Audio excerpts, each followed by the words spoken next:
What up, Kings? Hope you're well. In this video, I want to talk about how the Chinese manufacturers exposing these luxury brands will impact the advertising business and programmatic. Well. It's been a fun week, hasn't it, guys? It's been a very fun week.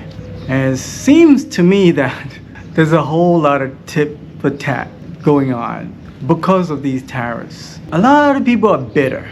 This is what happens when you piss off the wrong people and you antagonize the people that actually have some leverage in whatever operation that you're running. Things get very tricky, and I think the guys at the top over there at the luxury brands kind of saw this coming. And I hope and pray that these guys are prepared for what is coming and what is already going on right now. And I think they're bright enough to know what's going on and how to combat it. If they're not aware of what's going on, let me tell you exactly what is going on so you can be ready for this mess that is unfolding right now.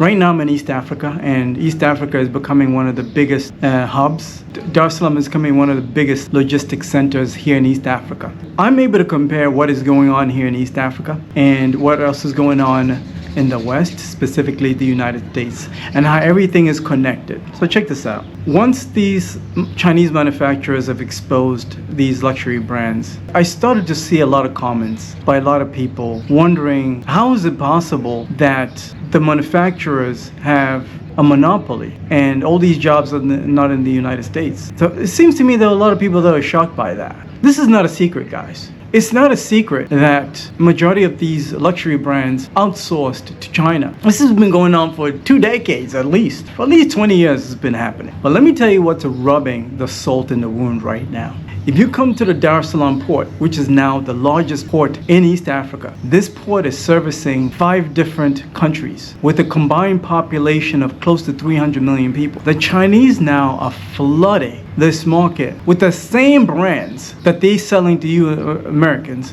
But guess what? It's for half the price. I used to purchase all my sneakers, all my shoes in Atlanta every time I would visit. When I'm in Atlanta, I just go to the mall, my favorite mall, and then I'll just do my shopping there. I'll buy sneakers and everything. I'd even look at the prices of Jordans. I don't know what a pair, but I'll look at the prices of Jordans. I'll look at the fitted caps, because a lot of young people here in Africa, their fashion trend is influenced by hip hop. If a musician, let's say the Migos, puts out a hit song, whatever the Migos is wearing, I know Migos is kind of OGs in the game at this point, but let's just use the Migos just as an example of what I'm talking about. Let us say the Migos puts out a hit song and that video blows up on YouTube, on social medias, whatever. Whatever Migos is wearing, the kids out here are gonna demand it. So what the Chinese are doing now, they're just flooding the market with whatever demand is asking for. And they call that drip over here. That's what they call it. You know, the latest hip hop music. I'm still listening to old school stuff. I'm still listening to Wu-Tang. I'm still listening to Nas.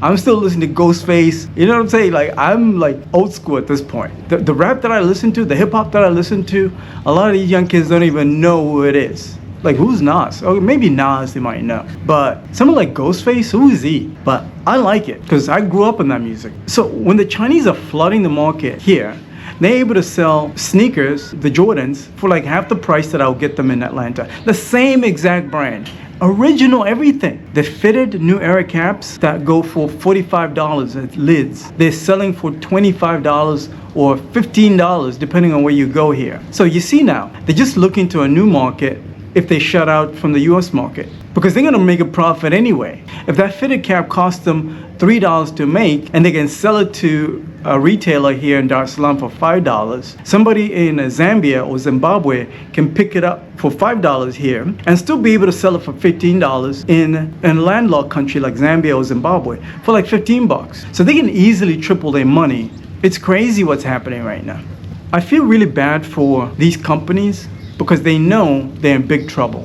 Once your product hits the African market and it's going for a really good price and there's demand for it, it's going to be very hard for you to tell the Chinese to slow it down. Because to them, they can still eat. If anything, the tariffs are going to hurt the American consumer, because that same fitted hat at Lids for $45 might start going for like $65. Now, why should I buy that when I can just fly over here to Dar es Salaam and buy it for like $5?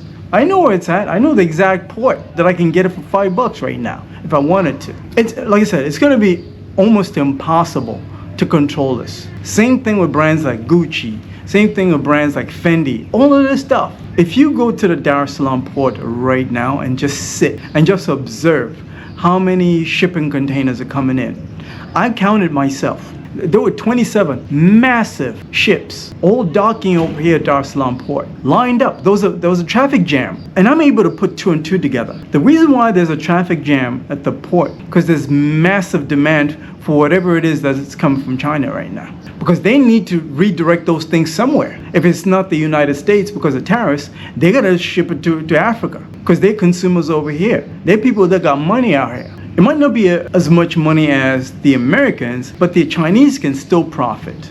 So the impact on these luxury brands, I believe, will be consumers will start losing trust, especially when it comes to the price point. Like I just told you, when all these guys, young guys that are traveling, they're getting their passports, they're seeing what I'm seeing, they're not gonna believe anything. It's gonna be very hard for us marketers to convince the consumer that this brand is worth something. It's going to be a massive challenge. I don't know what these companies are doing. Here's what I believe. I believe the solution comes down to scarcity. Everybody's going to shift to things that are scarce.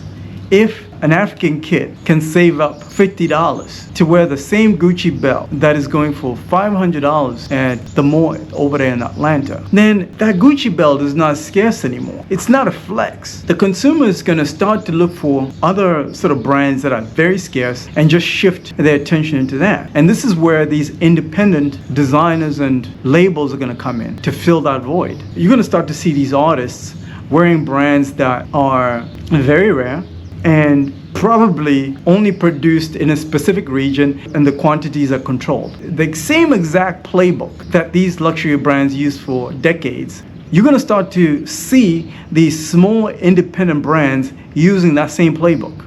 I have a good friend of mine that is a designer. He designs tuxedos, blazers. If I need a suit, I know he's there. And I know the quantities that he's able to produce are very limited. So I'm going to him to buy my tuxedo versus going to buying it at a brand that is kind of known out there. Because if I go to buy it from a brand that is well known out there, there's a high probability that somebody else is going to have it. Then I'm not going to shine. That's how the consumer behaves.